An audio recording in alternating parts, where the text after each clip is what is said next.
good afternoon, everyone. My name is Robert Jones, and I'm with the iNETrepreneur Network, and I'm glad that you guys have joined us today. Today's a wonderful day. The show is about real estate, what to expect in 2021. I know that this year so far, it has been a crazy year. Notwithstanding the pandemic, the election, people coming and moving into Arizona. I mean, we've all done probably hundreds, if not thousands of pivots by now.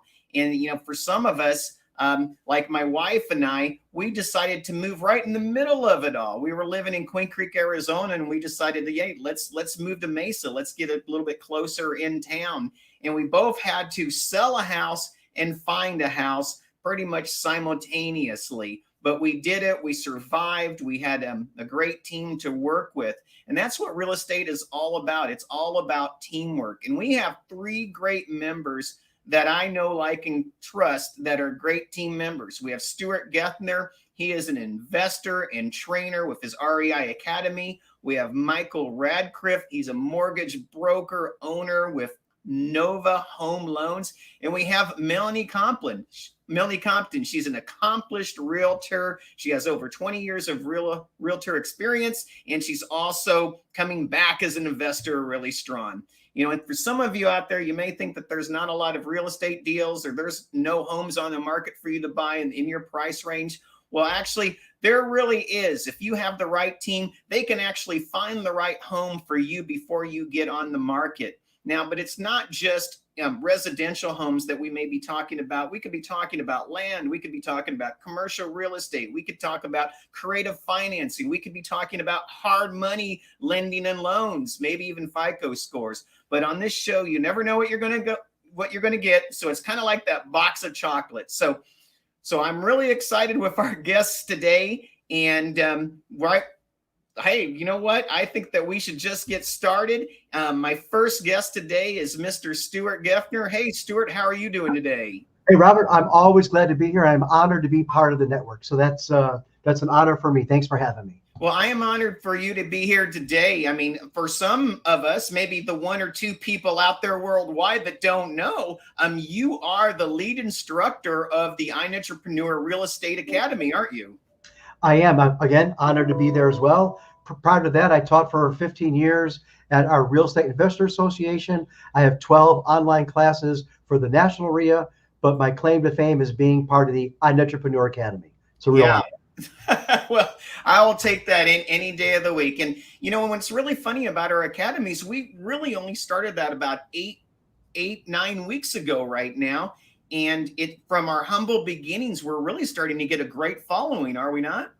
Not only are we getting a great following, we're having people that are actually putting things into action, using the team, using the network together, a community, building relationships, leaning on each other so that we can create mutual success.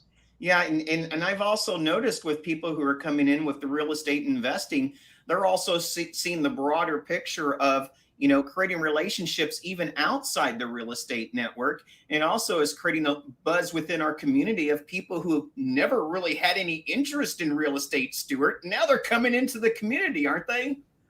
Right. And I've been saying all along, it's a great way to create a passive stream of income.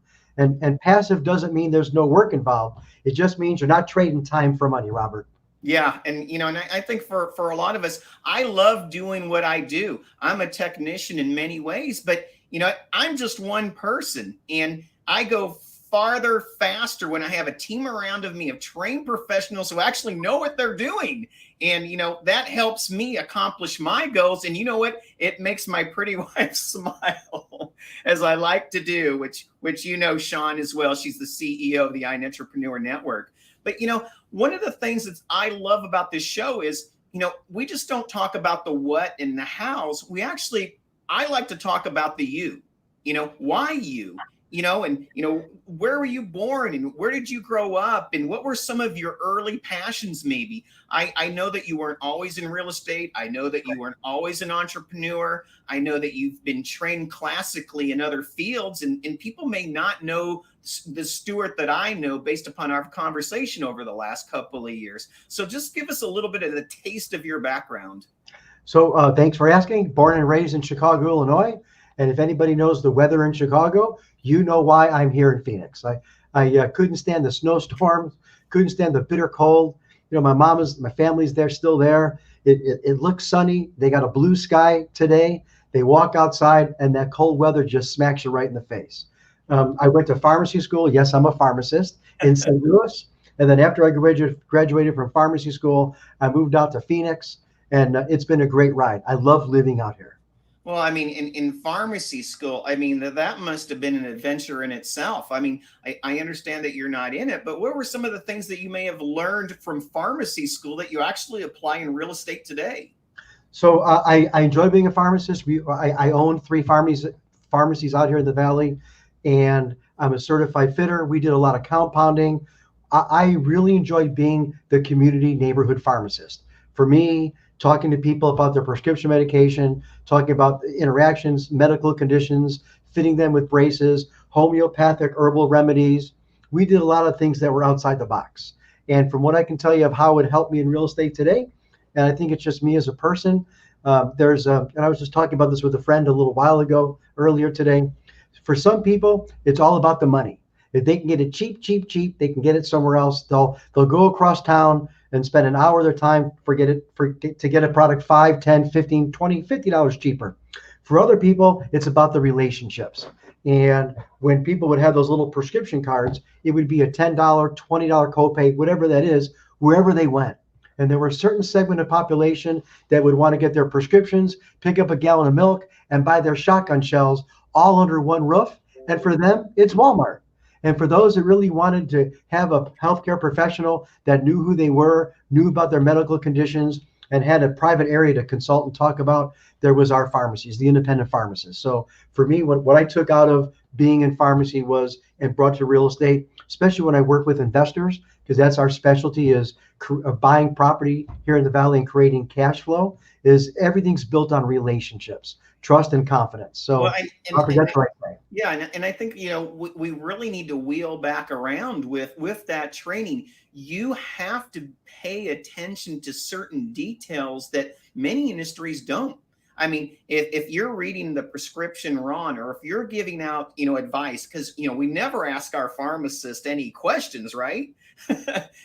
You have to be very, very careful of that. And there's also a certain amount of confidence and trust that you have with probably every client over time. And even probably you have to worry about them complying with HIPAA and other practices. So you've almost really been trained to, when you go into real estate and you're making real estate deals, you already have a mind for fiduciary duties. Is that correct? Yeah, and you're spot on. We dealt with a lot of licenses. We're licensed by the State Board of Pharmacy.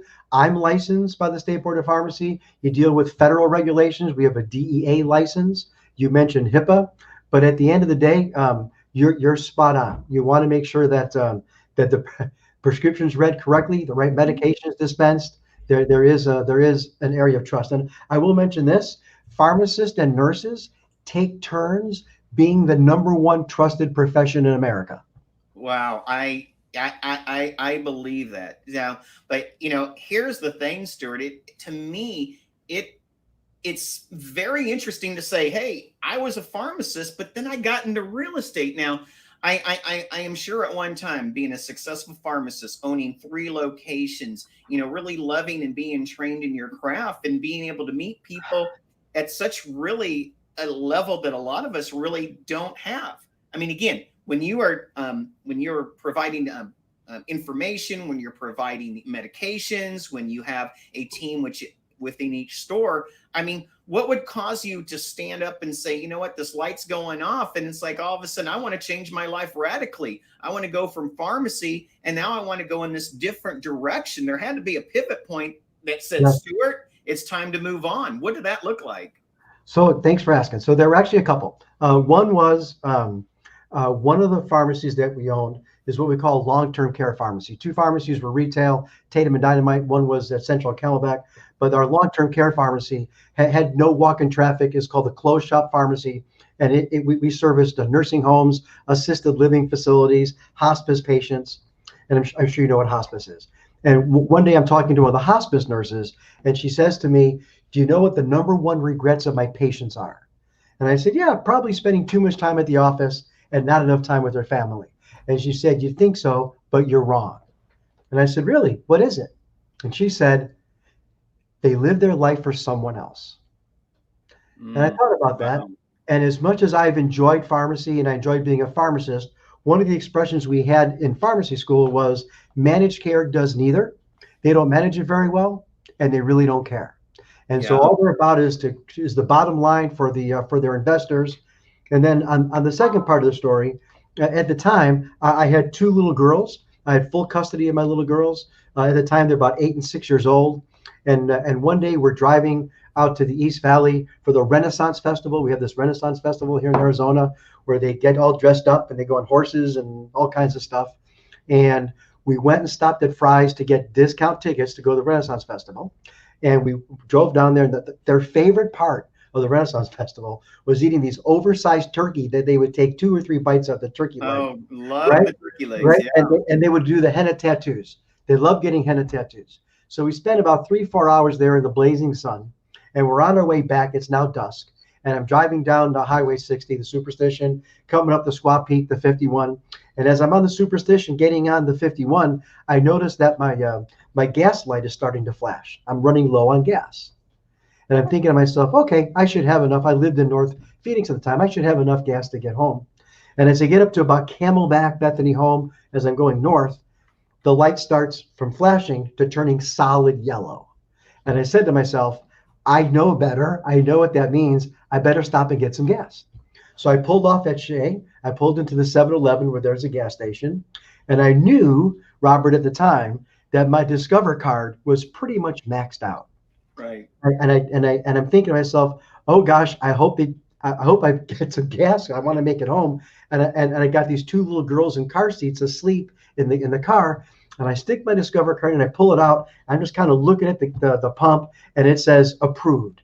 And I got to be honest with you, I grabbed that thing as fast as I could, and before they changed their mind, and I stuck it in, and I filled it all the way up with gas.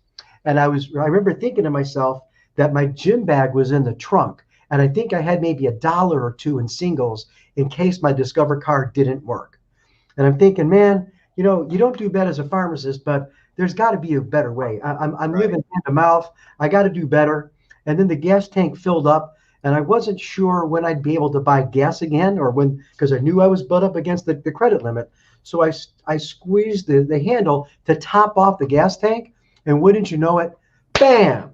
All the gas just backfired, and it spilled Uh, all over me. oh And I boy. got to tell you, I love the smell of gas, but I don't love it all over me. No, no, let's not wear it. Right? And I came to this epiphany that there's got to be a better way.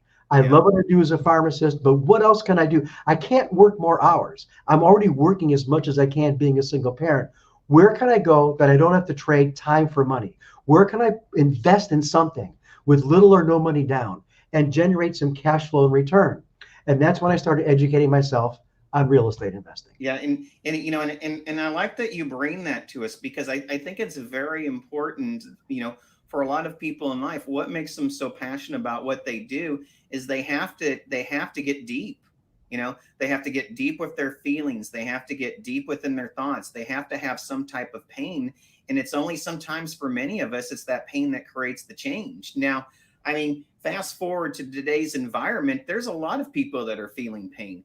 I mean, they're desperate. Maybe they didn't get their payment production program money. Maybe they weren't able to refinance a loan. Maybe they're living from paycheck to paycheck right now, and they're making hard choices. They're making choices for their families. I mean, it goes beyond, real estate and investment. But, what I like about you is when I learn from you and I'm in the class with you, you're saying, wait a minute, guys, there are so many things that you can do without money. It may just take a little bit of elbow grease and some effort, but you can go out there and find teams and find deals and actually still make money without having this to actually really have an arm and a leg going with it. Is that correct? So not only is that correct, I'll tell you, one of the first courses that I bought, and I'm dating myself, was the guy that talked about how to buy real estate with no money down. Yeah. And I bought that, and I bought those back in the day. It was tapes, and I bought those tapes, and I pretty much wore them out. Now you are dating yourself just a Right? little bit. And I was able to do real estate deals with no money down. And there are a segment of people that just don't believe, or they'll believe there's no deals in this market. This market's too competitive. You got to pay retail for everything.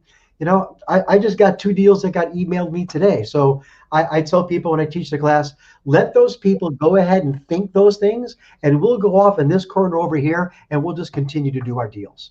I really think it goes back to being, a lot of it's just being a great investigator. You need to be able to know how to read between the lines and do that diligent investigation. And if you do, you can find those deals. But you and I both know, Stuart, I mean, it takes more than just you going out there and finding deals. That's why you develop a network. That's why you have a team. Yeah. That's why you have other trusted aides and advisors, from realtors to bankers to homeowner inspectors to actually being beyond real estate, but even being in a network where you can be an ear for others. And I think it's really important that people understand, you're not just in the job of what you said, like making money. You're really in your profession to help save lives. And I think that that's what people don't see.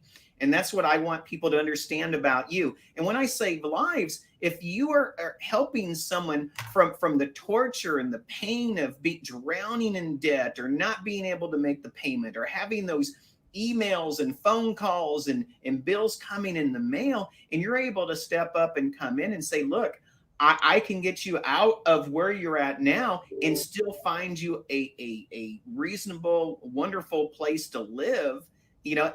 That's saving lives. That's saving families. That's saving relationships, because investments, just not like the art of the deal of Donald Trump doing multi-million and billion-dollar deals. Sometimes it's just the person right down the street. And, and I can call you up and say, hey, Stuart, someone down the street needs a little bit of help. And you or your team members are there to help them as well. So what I want to do is talk a little bit about how people can get a hold of you. Talk a little bit about what we discussed in our real estate academy, and and at the end, just one thing. I know I'm loading a lot. Just one thing, that where can a person just start their journey in their real estate world? So, okay, it sounds like a lot, but it's not really. And I use this example, and I'll ask the audience, when's the last time you rode a bike? Right? And for some people, maybe they rode a bike today or yesterday or the past weekend. For some people, it's been years, 5 years, 10 years, maybe even longer. But the point is, if I had you in my office right now and we went out to the parking lot and I brought out a bicycle and said, here, ride this bike. You might wiggle a little bit when you first get on, but after about 5-10 minutes, you'll be cruising up and down the parking lot. And the point being is, once you educate yourself, once you have the knowledge on how to do something, can't take that knowledge away, whether a year passes, 5 year passes, or more time, or you go to a different neighborhood, or you go across town, or you move out of state. So the first place you start is with education. Educate yourself. And in today's world, you can probably find anything you want at YouTube University. So you want to make sure that you find some quality education. And what I love about being part of the iNETrepreneur Academy is that when you come on board for our weekly classes, there's nothing to sell you. So even if you wanted to buy something, there's nothing to buy. We do classes on how to get started, how to evaluate property. We've brought in guest speakers to talk about inspections. We've brought in speakers to talk about how to improve property values. And the goal is to educate. So that's where I'd start, is education. Once you have the knowledge, and then you want to surround yourself with like-minded people. Jim Rohn would say, if you want to know what kind of shape you're in, let me talk to the 5 people you hang out with. If you want to know what kind of financial shape you're in, let me take a look at the 5 people you hang out with. The people you hang out with are the kind of people that are status quo with you. And so we want to elevate that game and be with other entrepreneurs, solopreneurs, successful people, part of the network together. So I would encourage people you're welcome to reach out to me. I know my information is scrolling on the bottom of the page. Happy to have you come on board as a client, and happy to have you come to our free web classes that we put on and get an education and meet other like-minded people. And I'll leave you with this. Some people say, you know what? And you brought up this one point, Robert, that I don't have the money. I ain't got the money. And let me tell you, that all that is an excuse, because there are some people. We had a class this week. There are people that I know that are on these classes that we teach. They have money and they're looking to invest it. They're too busy working in their business, whether they're pharmacists, dentists, chiropractors, attorneys, whatever, doctors, whatever they are. They're busy loving what they do, like you and I, and they're sitting on investment dollars, and they would love to give you those dollars and split with you those opportunities. So please feel free to reach out. The answer to your question is education. And if you're not a member of the Network Together community, it's a shame, because there's people that are out there just like you that complement you, that have the resources that you need. Everybody brings something to the table, regardless of what it is. Some people have time, some people have no time, but they know how to do books. Some people don't know how to do books, but they can do air conditioning repair. Whatever it is, everybody brings something, and let's use what you have to participate in the community so we can leverage everyone up and create a win-win situation. Right. All boats rise with the tide, and that's what we're here to do. Now, again, Stuart is the lead instructor at our real estate academy at the iNETrepreneur Network. You can go to ntevents.net and click look for the third Tuesday date. It's from 11 to noon each week. And believe me, we have different guest instructors coming in, lots of good communication, lots of things going on in the chat. And already in such a short time frame, people are, they're ready. They are ready to make deals. They're ready to go out on property tours. And quite frankly, I always say the best learning is fun learning. And Stuart, you and Melanie just make some great fun learning. And so I want to thank you for being on the show today. Stick around. Maybe we can talk a little bit afterwards. But I appreciate you so much, Stuart. Thank you so much for today. Thanks for having me.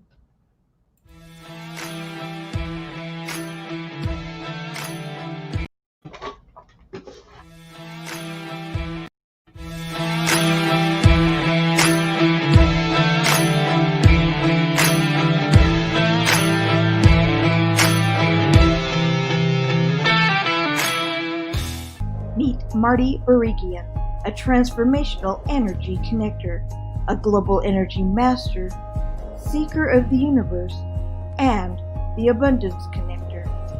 Join Marty for a live 3-day energy attraction and abundance workshop Friday, November 20th through Sunday, November 22nd.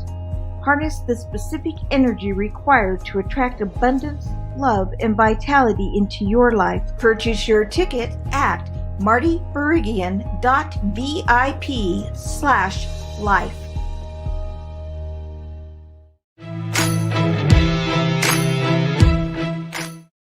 The Art of Connection, 365 Days of Inspiration, a way of leaving your legacy today and tomorrow.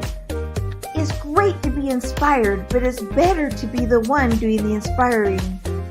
Improving our children's lives, getting them excited about the things to come, and building a future. Also bringing our own selves more business, more credibility, and improving our search engine optimization. The value of quotes is they encourage us, speak to us, remind us, empower us, and comfort us. A thought can change your perception. Share your thoughts and offer strength to others. As Steve Jobs says, do something wonderful. Be a part of the Art of Connection.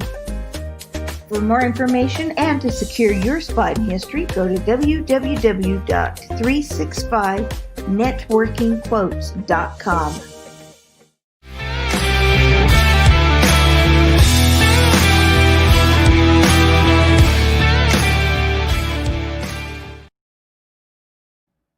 Wow, I appreciate Stuart being on today. He is such a wealth of information, and very, very rarely do I see someone who's such a wealth of information. I'm going to tease Stuart probably after the show a little bit more, who has the heart that Stuart does. He really cares for his clients, and he really works diligently to make sure that every deal goes right. Again, just another shout out for Stuart Gethner. But right now, I have another guest for our show, Mr. Micheal Radcliffe. How are you doing, Micheal? Good. How are you? Hey, I'm doing really good. I'm glad you're here on the show today. I think that you were referred by Melanie, weren't you? Yeah. Well, so, you're already family. I mean, if you were referred by Melanie and now you're going to get to know Stuart, I mean, you're in. I know. It, I know. it really doesn't get any better than that. But, we talked a little bit before the show, and, it sounds like you're pretty much an Arizona native. I mean, you were talking about streets like they were in your backyard still. That was pretty cool. Yeah. So tell us a little bit about your history here in Arizona. Born and raised my entire life in the Gilbert Mesa area. I grew right by Freestone Park, Lindsay and Guadalupe. Still live in the Mesa area. Went to college at ASU. I did live a couple years in Iowa. But I love it here. I think it's the best place in the world to live. Yeah, and really, you say Freestone Park, but there wasn't a Freestone Park there when you were actually growing up there, right? It was really new. I remember when I moved by that corner, it was us and one more house. Everything else was dirt lots, which is so weird because it's almost like the old Gilbert now, whereas the new Gilbert is like way South Gilbert, Ocotillo area.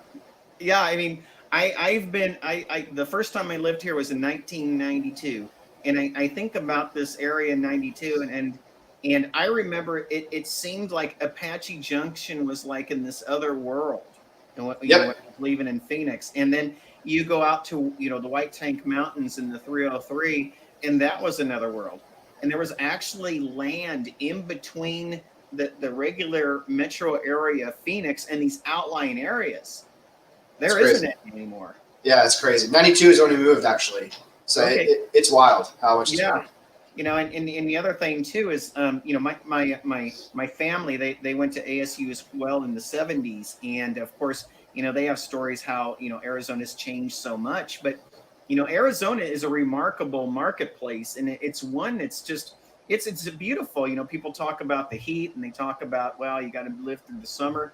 I always say, I love the summers because it keeps, Phoenix at 5 million people and not 50 million people. So yeah, seriously. Yeah. I can endure some 110-degree days to actually be able to have the rest of the year just living in beauty. And quite frankly, you got a pool nearby or one in your backyard, guess what? You're jumping into it during those summer days, right? It's dry heat. I mean, like I said, I was in Iowa for a couple of years. I would take 110 dry heat over 90 degrees, 100% humidity. Any day. Seriously, yeah. So tell us a little bit more about your earlier background. You've been in Nova Home Loans and you've been a mortgage broker and banker for a few years now, but that wasn't your first career, was that? It's a good question because I feel like I never really had a set-in career until I got into this business. I took the typical trend of becoming a bank teller, and I got that job just to have a job going to college. And when I became a teller all those years ago, I was like, man, like financial realtor, incredibly complex, but interesting. And if someone can just educate you the right way, you can do so much with it. And I don't know, I just got hooked. I got the bug.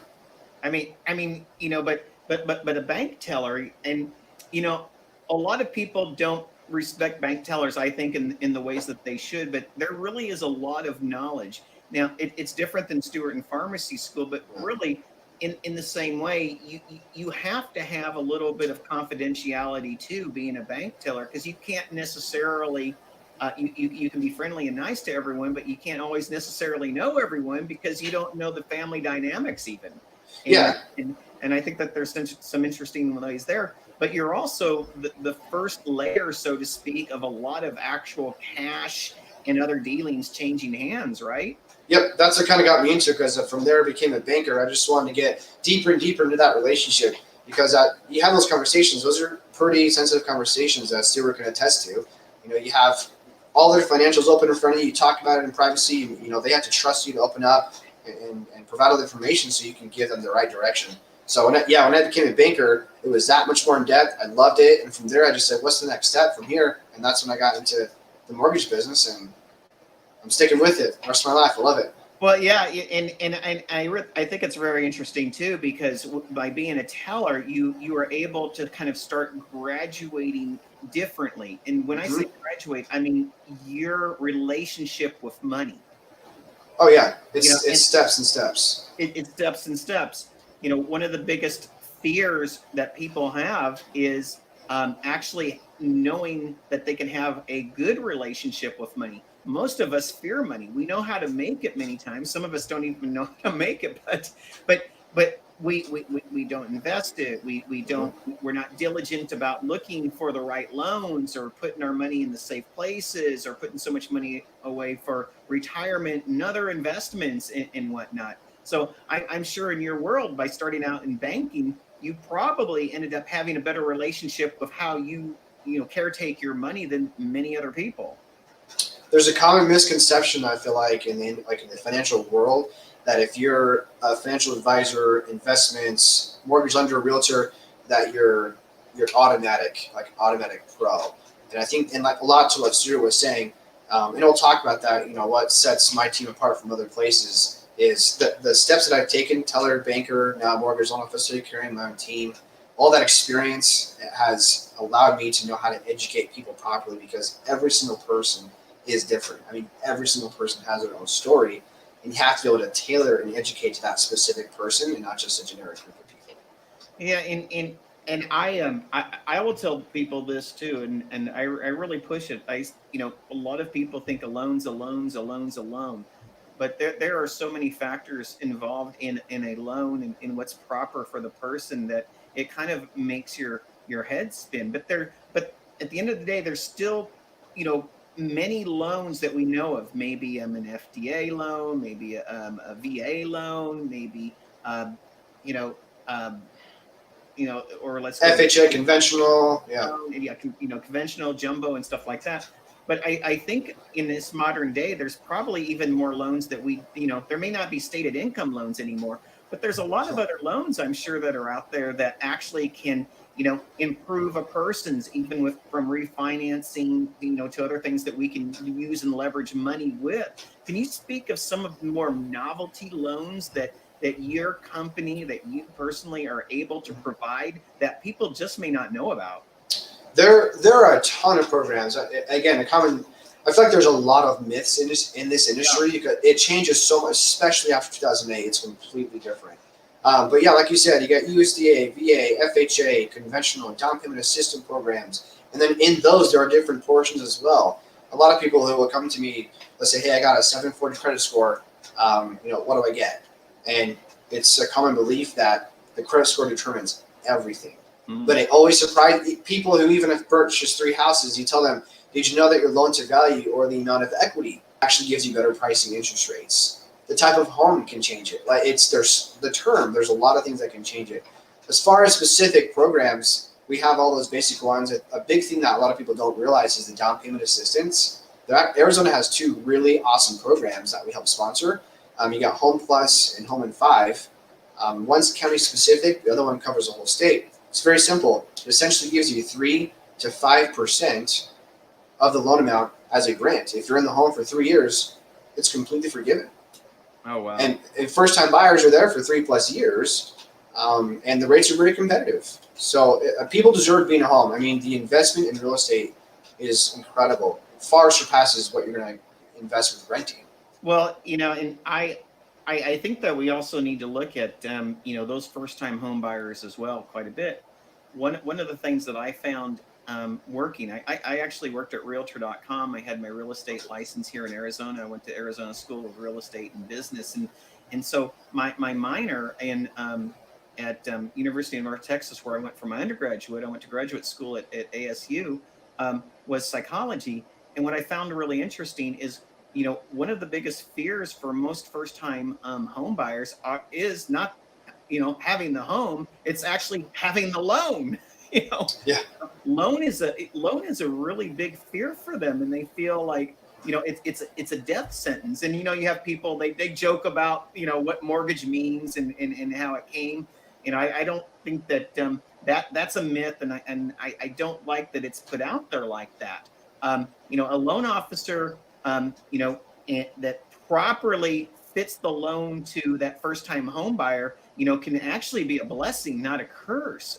Wouldn't you agree with that? Absolutely, yeah. The first question I ask people is, what's your situation?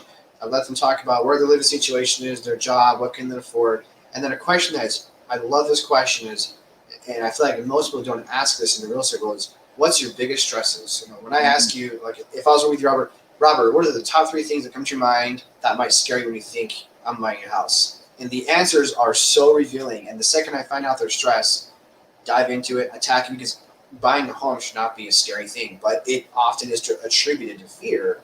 And if you can translate that to an amazing experience, it's one of the biggest decisions of your life. And for a lot of people, it's what can keep people up at night. And sometimes if they don't have the right loan, or it's not structured in the right way, it is the question that keeps them up at night. And for those people, and they're stressed and it's keeping them up at night, you can help them too. Because many times, I mean, for me personally, I know what stress in a home loan looks like. I will tell you that right now. When I bought my house in 2006, I was so fortunate to be able to buy my home and have Countrywide take care of and service my home loan. Oh my God. Oh, wow. So I know a thing or two about stress. I know a thing or two about loan remodifications. And thank goodness that I kept paying my my loan again and again and again, or I wouldn't have actually had that loan modification. But there was so much disinformation running around. There were so many myths running around. But even today, there are still less, I won't say they're not reputable, but less reputable loan companies and loan officers out there. And what should they look for? If they were listening to you right now, they're like, you know what? Well, my loan looks like that. I need to see if I could come in with Micheal and say, Micheal, please take a look at this. Help me out. What are some of the things that you would say, hey, this is how I can help you? So whether it's a purchase or refinance, it really is just about diving into their personal situation. I'm going to ask them, what their interest rate is. What financial stress are you going through now? Do you have a lot of debt that you want to cover through your equity? Because you can refinance, take equity out, pay off the credit cards, whatever it might be. You'll need to extend your term to make sure your payment is shorter.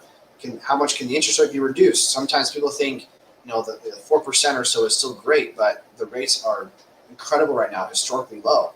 There's a lot of things you can do. You can shift and pivot with your mortgage to make your financial life much more free. And that's just it. I mean, it should help a person, get to the point of freedom. I mean, for many of us, I mean, I personally don't, live to be in bondage, by having to pay out so much money that I can't enjoy life.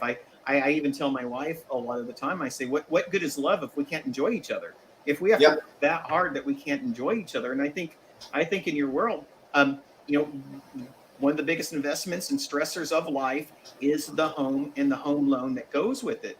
But I know that there are so many other ways that you can help clients out there through refinances, even in first-time buyers. And, really, I know that there's creative ways of financing, but you can also help investors as well, probably bridge gaps between different, profitable investments in both residential and commercial real estate that they're getting into, correct? Yeah, I think the biggest, and this keeps coming to mind in this conversation, it is 100% free to have a conversation. Yeah. Education is, knowledge is power, right? Classic. It's everything. So it's so important to ask all the questions. A lot of people you can tell in their voice they're sometimes timid or afraid of asking a question and looking dumb, but there are no dumb questions. Get all the education that you can get. Get all in between the lines and figure it out. Once you have all the information and education, you can know exactly what you can do to improve your situation financially. And that is extremely important. Stuart talked about education, but I said, but I say many times, before we can even get to the education, we have to start with the conversation. Yeah. The conversation is the beginning of anything.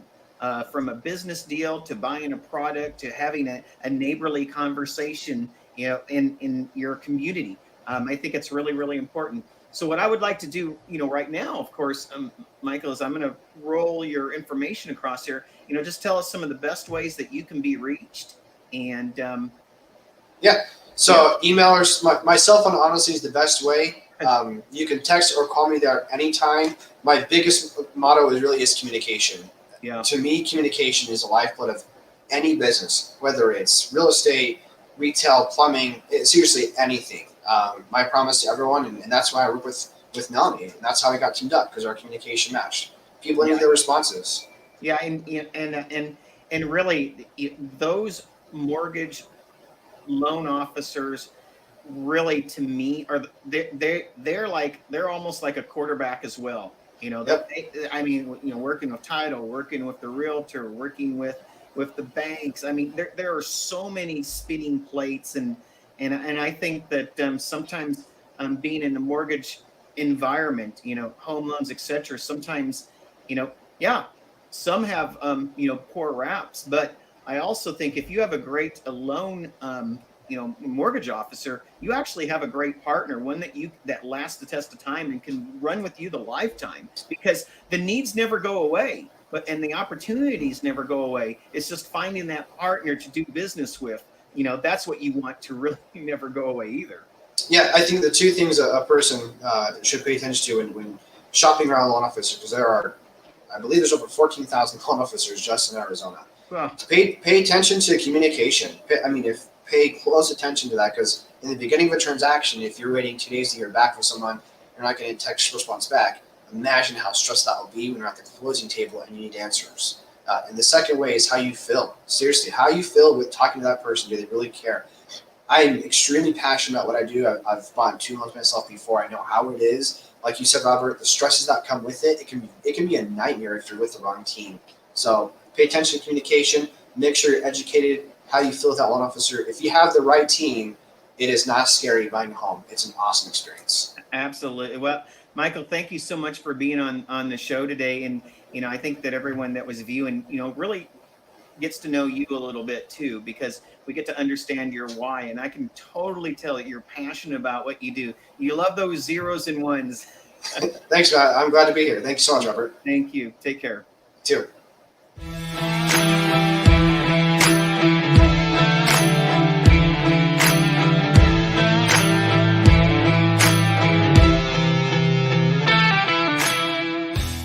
Meet Marty Barigian, a transformational energy connector, a global energy master, seeker of the universe, and the abundance connector.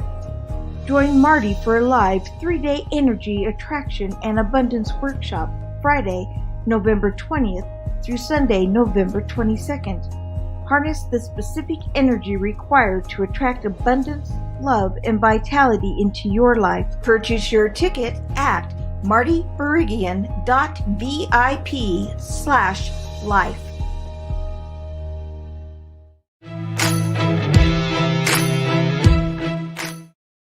The Art of Connection, 365 Days of Inspiration, a way of leaving your legacy today and tomorrow. It's great to be inspired, but it's better to be the one doing the inspiring. Improving our children's lives, getting them excited about the things to come, and building a future. Also bringing our own selves more business, more credibility, and improving our search engine optimization. The value of quotes is they encourage us, speak to us, remind us, empower us, and comfort us. A thought can change your perception. Share your thoughts and offer strength to others. As Steve Jobs says, do something wonderful. Be a part of the Art of Connection. For more information and to secure your spot in history, go to www.365networkingquotes.com.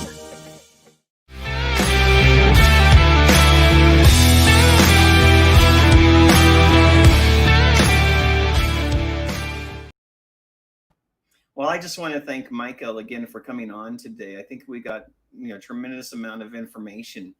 And one of the things I always want to bring on the show is why did you get into that type of profession? And if you know the why, you want to get, it leads to the what. And today I think Micheal, led us to his why and what. So I appreciate that. Plus, my goodness, he's been in Arizona for quite some time. He knows every street like it's his own backyard. But next, we have our last guest of the show today. Her name is Melanie Compton. I'm really excited to have her on the show. How are you doing today, Melanie? I'm doing fine, Robert. How are you doing? I'm doing fine as well. What do you think of our 2 guests that we've had on the show today so far? Impressive. And I've worked with Micheal and Stuart both for a while now, and they're both wonderful men, and they bring a lot to the table. Yeah, and I bring up the why because to me it's so important to know, how did you get here? Yeah. What made you, and why do you do what you do? I mean, because quite frankly, if you don't enjoy the why of what you do, you're not going to be very good at what you do. And I want that passion. I want that person who's emotionally attached to the outcome, because they're the ones that are going to stay up all night making sure that whatever deal I have is right. And quite Right. frankly, it is high stakes for most Yes. people buying a home, where it's the first time, the second time, the third, or the fourth time, isn't it, Melanie? Oh, it absolutely is. And I think one reason why I got into this business was, naturally, I've always had the desire to help people. So helping somebody through the largest purchase in their lives is just an incredible feeling. Sometimes it's a little rocky, sometimes it's not, but it's an absolutely wonderful, wonderful feeling to be able to help guide them. Like Micheal had indicated earlier, knowledge is power. And so one thing I pride myself on is the ability to talk to my clients and educate them as to what process happens when in the 4 stages of closing on their home. So it definitely, the desire to help people and change their lives has driven me to be in this field. Well, and like I did with Stuart and Micheal, I want to go back a way. I know that you've been a successful award-winning realtor for many years now, but you weren't always a realtor, were you? No, I was not. For years, I was a mortgage consultant, just like Micheal. And I was also a loan processor, where I was the one behind the scenes collecting all your paperwork and doing all of the behind scenes stuff before it went to underwriting. So yes, I've been in the industry between being a mortgage consultant, a realtor, and a loan processor for a little over 25 years now. So I have a little bit of experience. Now, you're not a native Arizonan, but you've lived in quite a few areas in Arizona that you could almost be counted on as a native Arizonan. Isn't that correct? Yes, correct. I moved here when I was actually 7.5. I moved up to the White Mountains. And then after I got married, I moved to San Diego for 6 years. But other than that, I've lived here pretty much all of my life and raised my children in Chandler. Yeah, and so you enjoy the community that you work with at JK Realty. Really good family, very technology forward. One of the things that I've seen in you, Melanie, is you really take it to the next level of getting to really know the desires and wants of your clients. You put it upon yourself to, and I don't say this lightly, to lift every rock and make sure every I and every T is crossed. And of all the members of a team, and real estate really is a team. I mean, it's appraisers, it's inspectors, it's the home loan, it's investors, it's family members sometimes, isn't it? And it's administrators, it's title companies, it's insurance. There are so many things at play, but at the end of the day, in certain ways, the buck stops with you and the broker, doesn't it? It absolutely does. It absolutely does. So, I think there's a few key elements here. I think when you're speaking with your client, it is really important to really take the time to really listen to what their needs are. And as Micheal indicated earlier, what their concerns are. And then, of course, the nice thing about having that mortgage background is I'm able to then chat with my mortgage lenders, especially if there is an issue, and we can usually brainstorm the problem out. So, yeah, I love what I do. I love the ability to help my clients and to work with my entire team. And I do have a wonderful team I'm surrounded with. Yeah, and like I was talking with Micheal, I feel like many times the mortgage part, the loan, sometimes seems to be the most stressful part, other than if a couple disagree on the house, of course, that they're getting. But people should look at maybe their mortgage banker differently, because if it is truly that stressful, maybe that mortgage banker or mortgage broker is not for them, and that's why it's nice about having a realtor like you. You handpick your team members to create a total experience for your clients, not just a Melanie experience for Right. you. Right. I definitely am surrounded by my team, and I love that. Now, I tend to refer, 3 different mortgage lenders to my clients. I can kind of suggest that maybe they consider going with one based on what their needs are, whether, it's a whatever it happens to be, whatever their situation might be. Perhaps they need a down payment assistance program or whatever. And then, of course, personalities might fit better with one over another. But yeah, they ultimately have the choice to use whatever lender they choose. But when I can have my full team around me when they do choose to use one of my mortgage consultants, the process generally goes a little smoother. And it can be from especially from the loan side of things, a difficult process, because there are a lot of moving parts to the process, for sure. Yeah. And well, it was great to have you on the show today, Melanie. I appreciate your time. You gave us a lot of advice. Melanie is one of the instructors for our real estate academy that we have each week on Tuesday from 11 to noon. I really appreciate our guest, Stuart Gethner of Dobson Properties, and Micheal Radcliffe of the Radcliffe Group at Nova Home Loans. Let's see you here next week from 2:30 to 3:30 on the iNETrepreneur Radio Network. Everyone have a great week. Thank you. Bye-bye. You've been watching the iNETrepreneur Show, a production of the iNETrepreneur Radio Network with host Robert W. Jones. Join Robert each week as he visits with new and exciting guests who inspire, teach, and mentor entrepreneurs worldwide. Follow Robert each Thursday at 1:30 p.m. Pacific, 4:30 p.m. Eastern, and 8:30 p.m. at Greenwich Mean Time.